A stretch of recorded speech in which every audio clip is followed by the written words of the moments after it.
दुर्गा भवानी माय अम्बे रानी आए राई तोरी शरण माया बसादव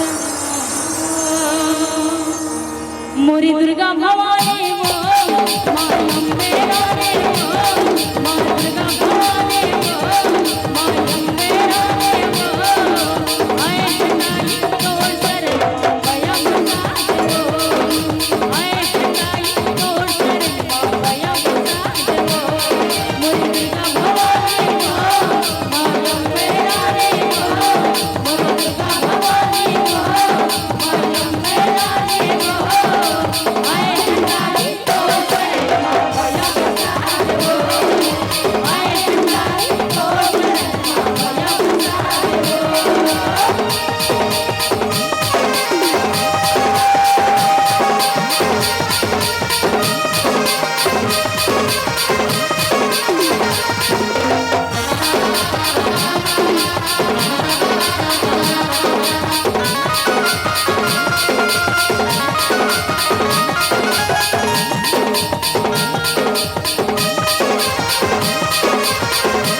श्री गुरु चरण सरोज रज निज मन मुकुर सुधार वरना रघुबर विमल जसु जो दायक बल बुद्धिहीन तनु जान के सुमिरा पवन कुमार बल बुद्धि विद्या देहु मोहि करहु गले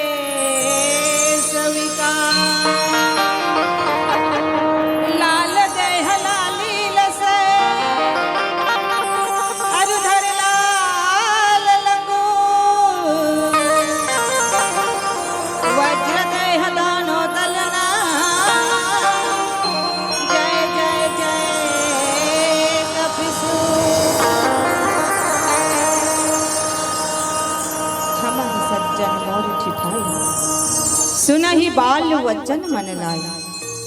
जाओ बालक कह दो तेरी बाता